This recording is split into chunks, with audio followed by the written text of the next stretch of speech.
Hello, hello, my friends. AmyR here with Prairie Paper and Ink. Welcome back to my face and my card making space. And some more holiday cards for this year's holiday card series. Yet again, using some of the newest Pretty Pink Posh release. I've already done a couple videos. Well, one video, and I did one bonus live stream using some of the new products.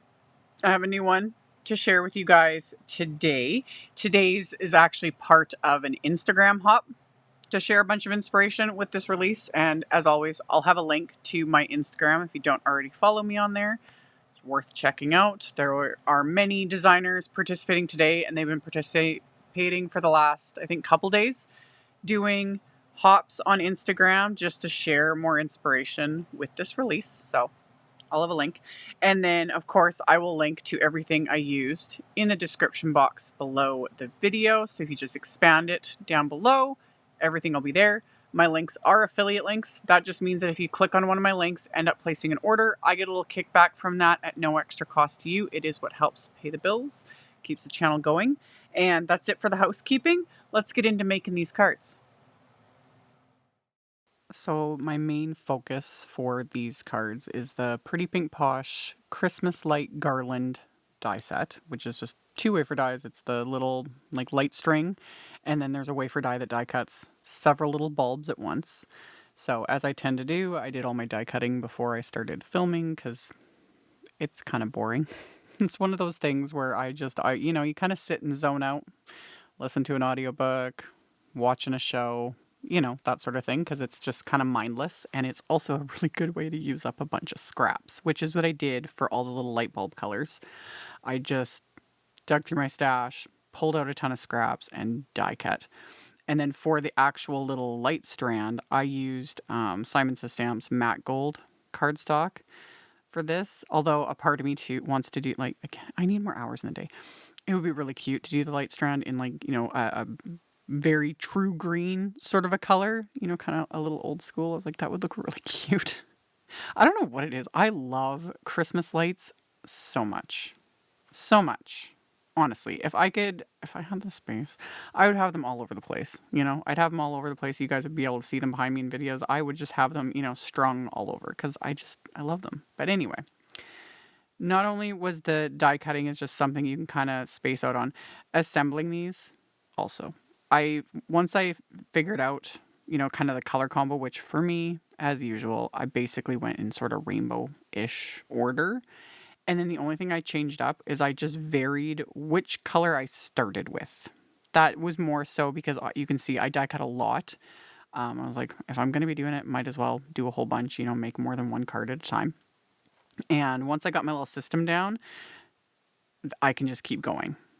So it's like I would just start adhering and then start zoning out, watching. I think I was watching a show. I don't even remember what I was doing, you guys, but I was, tuning into something to keep me entertained while I just adhered little paper light bulbs to little paper light strings and just a little dab of glue. And I just pressed it down. I found that was what worked best for me, is I would just kind of keep the bulb on my work surface and then just bring the string to the bulb, if that makes sense. And it's like, that just worked. This is obviously sped up in editing. I don't move this quickly, but it didn't take that long for me to do all these. And then the other main focus of these cards is this large joy shadow die set. So I die cut the word twice from white cardstock just to give it a little extra dimension. And I use heavyweight white cardstock. This is Simon's 120 pound smooth white. So 2 was enough for this. Plus I am actually going to shockingly pop it up with foam tape, but we'll get to that later. So I adhered the 2 layers together, and then the outline I had die cut from red cardstock. And just using my little craft tacky glue. So same thing, just tracing along the back of the sentiment, and then I'll adhere it to the outline, and then I just repeat for the second one, which don't need to see the footage of that because it's the same. It's the exact same. So adhered my sentiments together. And then I showed this. I actually used the same stencil set in the bonus live stream I did. I'll have that linked at the end if you missed it and you want to check it out. But I've shown this in the past with other die cut machines.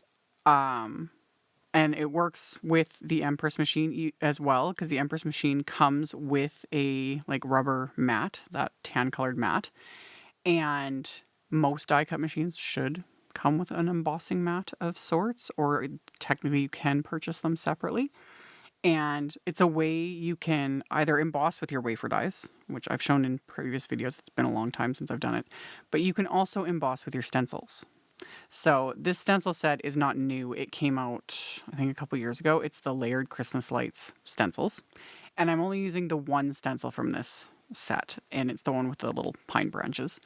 And yeah, you just have the cutting plate, that embossing mat, your cardstock, the stencil, and another cutting plate, and then you run it through the machine. And that's going to give you an embossed impression of whatever stencil you chose to use. And it will be subtle, especially when it's white cardstock, trying to show that on camera. But it's going to be subtle. It's not going to be as intense as like an embossing folder. But it is a fun way to get more use out of your stencils, because you could use, well, any stencil you want, just depending on the pattern and the look you're going for. So I did that to a couple panels of white cardstock and then set that aside.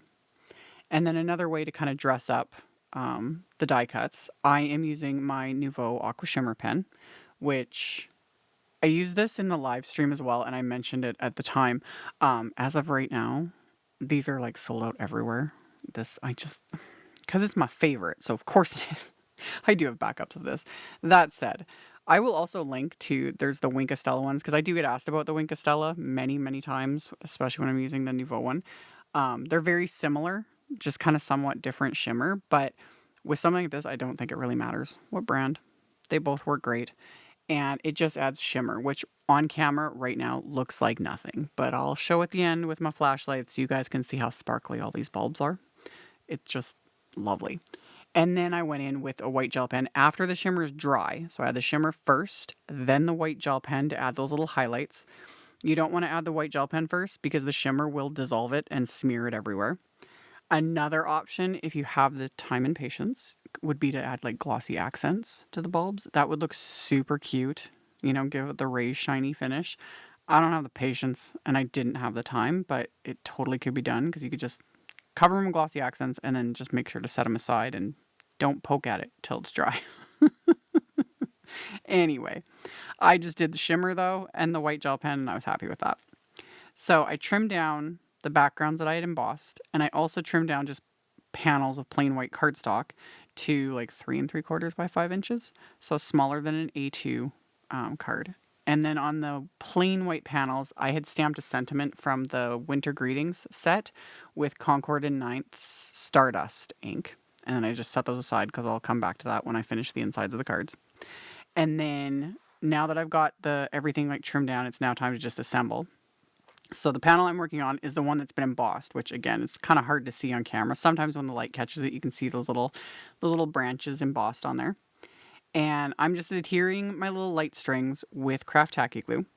And while I was doing this, in the end, I actually had enough. I ended up doing 3 cards. I only show like assembling 1 basically, and then I show kind of 2 at the end, but I was able to get a 3rd card out of this by just trimming in the right spots for the most part without needing to die cut any more light strings. And it was like, sweet, I got an extra. Love that. So I packed these on. If you wanted to keep it a little more clean and simple, just 1 light string would look super cute. And that's when I would probably like put in the effort to add glossy accents to really make it pop, and then add a sentiment, and you got a cute, adorable little Christmas card. Another idea I had, I was like, to do the light strings in white and then do more like monochromatic bulbs. So like say different shades of aqua, light, medium, dark, or pinks or purples, and just make that your theme. And same with the sentiment, like do it with an aqua outline. You guys, I'm not kidding. Somebody find me more hours in a day. But if you've got like a color theme you like to go for, that would look really cute. Super cute. Anyway, after I assembled my little light strings and trimmed off the excess, to pop up the sentiment, I'm just using thin foam strips. These are some Waffle Flower thin foam strips. And when you remove, it doesn't matter what brand, when you remove the backing paper, they're very flexible. So I can just work my way around and cover like the back of the sentiment with these little foam strips. And because they're thin, it's just going to give it a little bit extra dimension, Another option would be to just die cut the sentiment, like the actual word, just a couple times, and you could stick that in the back too. This was quick and easy because I've talked about this in other videos. I don't like fiddling with, like, if I have to trim teeny little bits of foam to make a sentiment float, I am too lazy for that.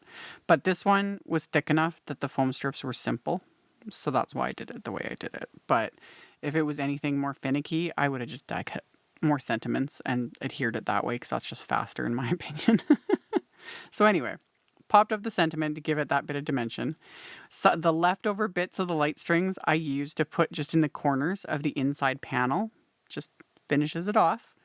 And then my card base is also red cardstock. It's just top folding A2 cards, so 4 1/4 by 5 1/2.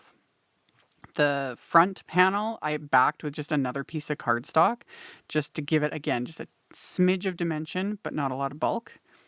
Once I was adhered, the card was complete. So I've got these little light strings and the very subtle embossed background, the metallic, and then I'll show you guys that sparkle, because there we go. Now you see why I love the Aqua Shimmer pens, and like I said, the Wink of Stella works great too, and just sparkly. My inner magpie is always appeased. So those were the cards. I hope you enjoyed. Thank you all so much for hanging out with me. And like I mentioned, I'll have a link to that bonus live stream I did at the end screen. I'll have a link to my holiday playlist in the end screen as well, so you can check that out if you were interested. Thank you all so much for watching, thumbs upping, commenting, subscribe if you haven't. Love to have you. And then I'll see you all very soon in the next one. Bye. Thank you so much to my amazing Patreon supporters. For anyone that might be interested in joining my Patreon community and supporting me, the link to my Patreon is in the description box below the video. For everyone else, as always, thank you all so much for taking the time to watch my videos, for thumbs upping, commenting, subscribe if you haven't, I'd love to have you. And here's a couple other videos for you to check out in case you missed them. Bye!